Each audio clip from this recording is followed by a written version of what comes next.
Assalamualaikum warahmatullahi wabarakatuh. Selamat pagi. Apa kabar anak-anakku sekalian? Hari ini kita akan memasuki materi bimbingan konseling dengan judul Sikap Meminta Maaf dan Memaafkan. Sudah siap ya, Nak? Salah satu kekurangan manusia adalah suka berbuat salah dan dosa. Manusia membutuhkan cara untuk menutupi kekurangannya itu, khususnya kesalahan kepada sesama manusia. Saat orang lain berbuat salah yang terarah kepada kita, kita diajari untuk memaafkan. Saat kita berbuat salah kepada orang lain, kita diajari untuk meminta maaf. Memaafkan menjadi sebuah kebutuhan bagi seluruh umat manusia.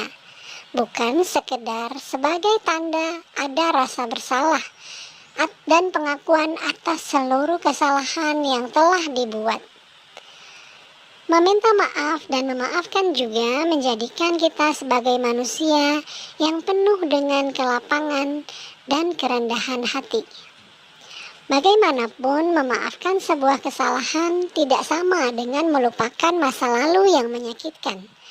Tentu saja hal ini tidak bisa disamakan.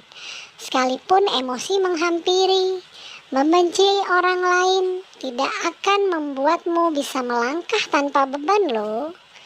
Ada beberapa alasan mengapa sekalipun sulit, kamu harus mau memaksakan diri sendiri untuk memaafkan orang lain, bahkan terlebih terhadap dirimu sendiri. Sabar dan memaafkan. Sabar adalah suatu sikap menahan emosi dan keinginan, serta bertahan dalam situasi sulit dengan tidak mengeluh. Sabar merupakan kemampuan mengendalikan diri yang juga dipandang sebagai sikap yang mempunyai nilai tinggi dan mencerminkan kekokohan jiwa orang yang memilikinya. Semakin tinggi kesabaran seseorang, maka semakin kokoh juga ia dalam menghadapi segala macam masalah yang terjadi dalam kehidupan. Sabar juga sering dikaitkan dengan tingkah laku positif yang ditonjolkan oleh individu atau seseorang. Nah, kalian sudah bisa sabar dan memaafkan belum? Kita sebagai manusia harus punya sikap itu, karena dalam hidup ada ujian yang datang menghampiri, ada masalah yang mendekati, dan kita semua harus siap dengan keadaan-keadaan seperti itu. Jadi sekalipun tidak menyenangkan, memaafkan harus tetap dilakukan untuk melapangkan hati kita yang terasa begitu tidak nyaman karena ada masalah dengan orang lain. Gitu ya. Yuk kita lanjut. Dalam kehidupan sehari-hari, ada saja perbuatan orang lain yang tidak berkenan bahkan menyakitkan hati kita. Bila kita menyimpan dalam hati, rasa sakit itu ternyata menimbulkan berbagai dampak fisik dan psikologis. Sakit hati dapat membahayakan bagi kesehatan manusia. Sakit hati juga menjadikan hati manusia dipenuhi marah, dendam, dan benci kepada orang lain yang dipersepsi merugikannya. Ini menjadi sumber stres dan depresi manusia. Hati yang dipenuhi energi negatif akan mengarahkan individu untuk berkata-kata tidak baik, pengungkapan kemarahan di depan publik maupun hujatan. Memaafkan adalah proses untuk menghentikan perasaan dendam, jengkel atau marah karena merasa disakiti atau dizolimi. Pemaafan atau forgiveness sendiri adalah kesediaan seseorang untuk meninggalkan kemarahan, penilaian negatif, dan perilaku acuh tidak acuh terhadap orang lain yang telah menyakitinya secara tidak adil. Memaafkan memang tidak mudah, butuh proses dan perjuangan untuk melakukannya. Adanya kebaikan bagi diri kita dan bagi orang lain akan menjadikan memaafkan menjadi sesuatu yang mungkin dilakukan. Para ahli psikologi mempercayai bahwa memaafkan memiliki efek yang sangat positif bagi kesehatan. Pemaafan atau forgiveness merupakan salah satu sikap karakter positif yang membantu individu mencapai tingkatan optimal dalam hal kesehatan, fisik, psikologis, dan spiritual. Pada beberapa tahun belakangan, pemaafan semakin populer sebagai psikoterapi atau suatu cara untuk menerima dan membebaskan emosi negatif seperti marah, depresi, rasa bersalah akibat ketidakadilan, memfasilitasi penyembuhan, perbaikan diri, dan perbaikan hubungan kita dengan orang lain dengan berbagai situasi permasalahan, termasuk pengertian memohonkan ampun bagi mereka adalah mendoakan kebaikan bagi mereka, mengusahakan kebaikan bagi mereka, dan sebagainya. Memaafkan orang yang bersalah kepadamu bukan hanya membuat mereka terlepas dari rasa bersalah, tapi membuatmu semakin bersyukur karena kamu masih diberi kelapangan hati untuk memaafkan orang lain. Jadi, sudah siap untuk memaafkan orang yang selama ini menyakitimu? Jangan lupa ya, untuk memaafkan dirimu sendiri terlebih dahulu. Lepaskanlah dirimu dari rasa bersalah akan masa lalumu. Apapun dan bagaimanapun lukamu berkembang dan menyiksamu saat ini, cobalah untuk memaafkan dan berjuanglah menerima bagaimanapun keadaanmu. Meminta maaf. Kata yang semestinya terucap setelah melakukan kesalahan adalah maaf.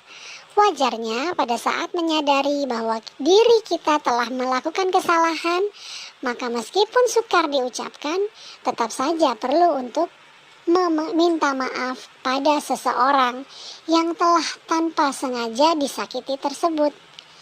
Namun, walau hanya satu kata, kenapa sukar diucapkan ya? Karena pada umumnya kita lebih mendahulukan gengsi dan akibat kesombongan yang berada di dalam diri kita sendiri.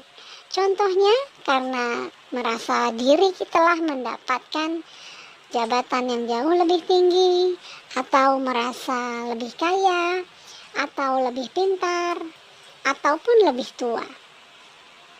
Bukankah sebaiknya kita melupakan itu semua?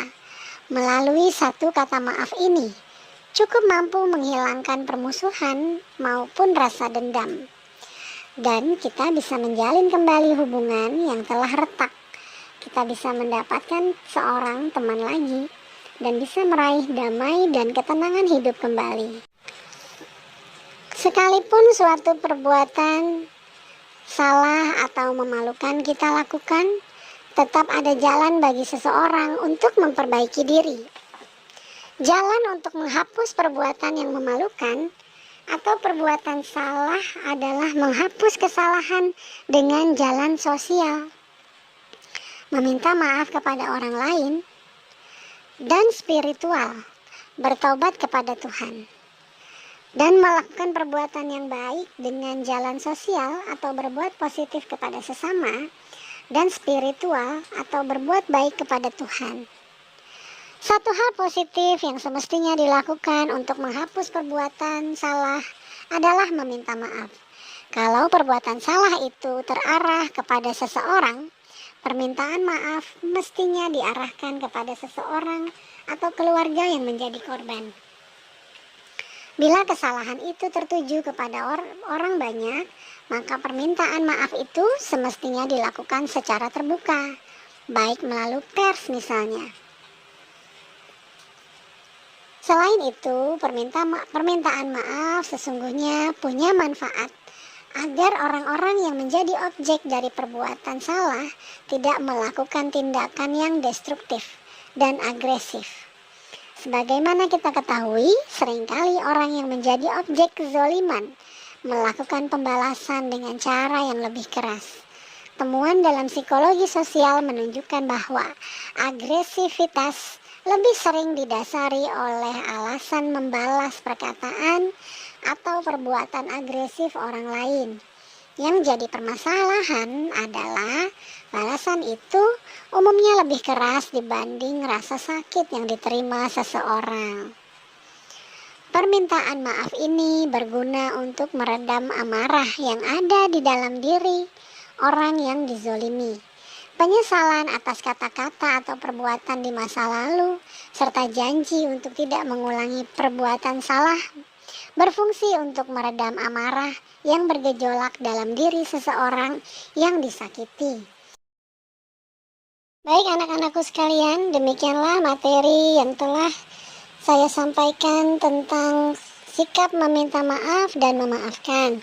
Semoga kita semua bisa mengambil hikmah dari materi yang kita bahas hari ini. Demikian, terima kasih atas perhatiannya. Assalamualaikum warahmatullahi wabarakatuh. Tetap semangat mengerjakan tugas.